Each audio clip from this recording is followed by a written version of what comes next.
அன்னை தகவல் சேனலில் இன்றைக்கி என்ன பார்க்க போகிறோம் அப்படின்னா, தமிழ்நாடு முதலமைச்சர் கோப்பை போட்டி நடைபெறுது அப்படின்னு சொல்லியிருக்காங்க.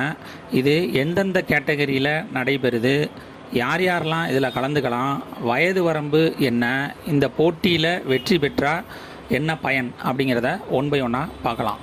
ஃபஸ்ட்டு ஸ்கூல் கேட்டகரி, பள்ளி பிரிவு அப்படின்னு சொல்லியிருக்காங்க. செகண்டு காலேஜ் கேட்டகரி, கல்லூரி பிரிவு அப்படின்னு சொல்லியிருக்காங்க. தேர்டு டிஃபரண்ட்லி ஆபிள்டு கேட்டகரி, மாற்றுத்திறனாளிகள் பிரிவு அப்படின்னு சொல்லியிருக்காங்க. ஃபோர்த்து ஜென்ரல் கேட்டகரி, பொது பிரிவு. கடைசியாக கவர்மெண்ட் எம்ப்ளாயீஸ், அரசு ஊழியர்களுக்கான போட்டி நடைபெறுது. ஒவ்வொரு கேட்டகரியிலையும் என்னென்ன குவாலிஃபிகேஷன் இருக்கணும், வயது வரம்பு என்ன அப்படிங்கிறத ஒன் பை ஒன்னாக பார்க்கலாம். ஃபஸ்ட்டு ஸ்கூல் கேட்டகரி, பள்ளி பிரிவுக்கு பள்ளி மாணவ மாணவியர்கள் தாங்கள் பயிலும் மாவட்டம் சார்பாக மட்டுமே கலந்து கொள்ள இயலும் அப்படின்னு சொல்லியிருக்காங்க. மற்றும் வேறு மாவட்ட சார்பாக கலந்து கொள்ள அனுமதிக்க இயலாது அப்படின்னும் சொல்லியிருக்காங்க.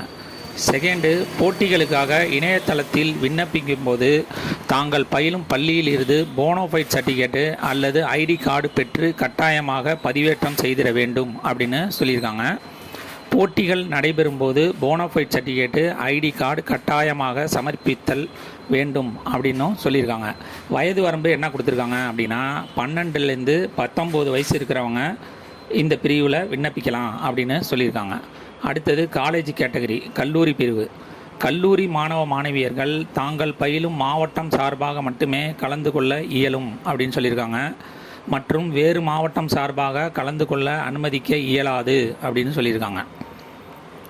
செகண்ட் பாயிண்ட்டு, போட்டிகளுக்காக இணையதளத்தில் விண்ணப்பிக்கும் போது தாங்கள் பயிலும் பள்ளியிலிருந்து போனோஃபைட் சர்டிஃபிகேட்டு அல்லது ஐடி கார்டு பெற்று கட்டாயமாக பதிவேற்றம் செய்திட வேண்டும் அப்படின்னு சொல்லியிருக்காங்க.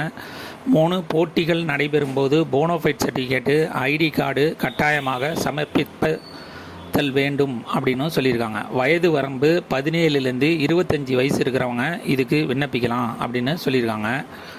மாற்றுத்திறனாளி பிரிவு, டிஃபரண்ட்லி ஆபிள்டு கேட்டகரி. இப்பிரிவில் பங்கேற்கும் விளையாட்டு வீரர்கள் ஆதார் அட்டையில் குறிப்பிட்டுள்ள மாவட்டத்தில் மட்டுமே போட்டியில் பங்கேற்க இயலும் அப்படின்னு சொல்லியிருக்காங்க. செகண்டு, இப்பிரிவில் பங்கேற்கும் பள்ளி பயிலும் அல்லது கல்லூரியில் பயிலும் அல்லது பணிபுரியும் அல்லது வசிக்கும் மாவட்டத்தின் சார்பாக போட்டியில் கலந்து கொள்ளலாம். அதற்காக உரிய அடையாள ஆவணங்கள், சான்றிதழ்கள் பதிவேற்றம் செய்திடல் வேண்டும். போட்டியின் போது சமர்ப்பித்திடல் வேண்டும் அப்படின்னு சொல்லியிருக்காங்க. இவங்களுக்கு வயது வரம்புங்கிறது கிடையாது அப்படின்னு சொல்லியிருக்காங்க.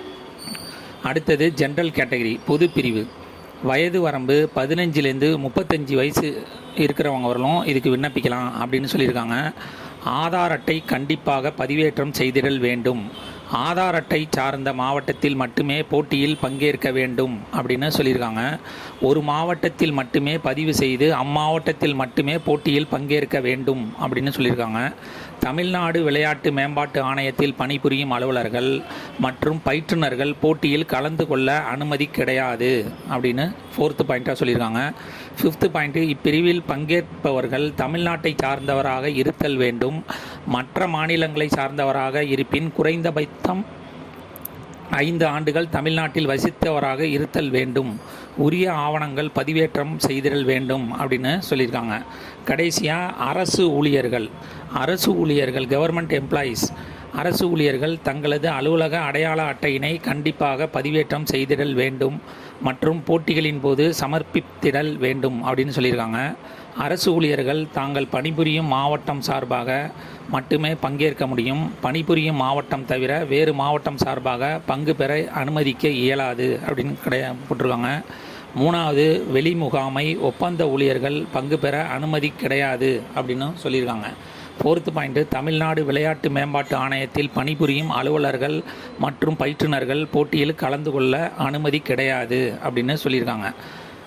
இந்த போட்டியில் கலந்துக்கிட்டு வெற்றி பெறுறதுனால என்ன பயன் அப்படின்னா, இந்த போட்டிகளில் வழங்கப்படும் சான்றுகள் மூலம் உயர்கல்வி மற்றும் வேலைவாய்ப்பில் சலுகைகள் பெற முடியும் அப்படின்னு சொல்லியிருக்காங்க.